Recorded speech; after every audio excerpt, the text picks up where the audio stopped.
Obito ने अपनी mask उतारी और कहा, मैं तुम्हारा साथ दूंगा। ओबिटो के दिल में सालों से जमा हुआ अंधेरा पहली बार हल्का महसूस हुआ। उसने अपने हाथ से वो ब्लैक रोब उठाई जो कभी आकट्सुकी का सिंबल थी, और उसे जला दिया, जैसे अपने बुरे पास्ट को खत्म कर रहा हो। नारुतो ने बस मुस्कुरा के कहा, अब हम मिलकर एक नई दुनिया बनाएंगे जहां रिन जैसे लोग फिर कभी नहीं मरेंगे। अब नारुतो का अगला टारगेट था ब्लैक जेट्सू, वो एंटिटी जो सब कुछ मैनिपुलेट करती रही थी, मदारा से लेकर ओबिटो तक सबके दिमाग में जहर भरने वाली। नारुतो और ओबितो ने मिलकर उसका पता लगाया, और जब वो एक पुराने टेंपल में उसके सामने आए, जेत्सु ने बस हंसा और कहा, तुम लोग फेट को नहीं बदल सकते। नारुतो ने आंखें बंद की और अपना 6 पाथ्स चक्र एक्टिवेट किया। एक गोल्डन लाइट पूरे टेंपल को भर गई, और जब उसने आंखें खोली, जेत्सु की बॉडी डिसॉल्व हो रही थी। फेट बदलने के लिए बस एक चॉइस चाहिए होती है, नारुतो ने धीरे से कहा। उस दिन के बाद दुनिया की सबसे बड़ी खतरा आकात्सुकी कभी बनी ही नहीं। ब्लैक जेत्सु का एग्जिस्टेंस खत्म और ओबिटो फ्री हो गया। अब नारुतो और ओबिटो दोनों मिलकर नागटो को ढूंढने निकले।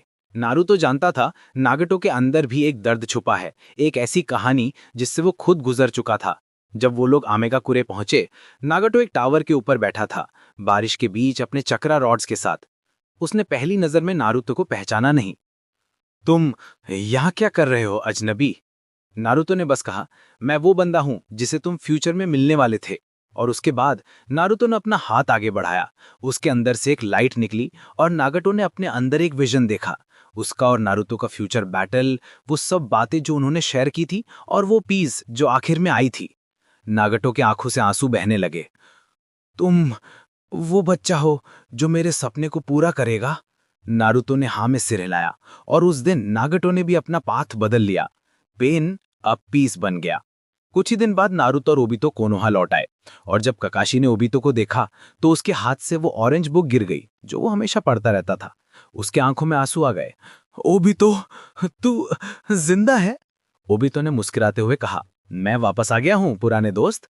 ककाशी ने उसे गले लगा लिया, और पहली बार उन दोनों के बीच वो गिल्ट खत्म हो गया जो सालों से था।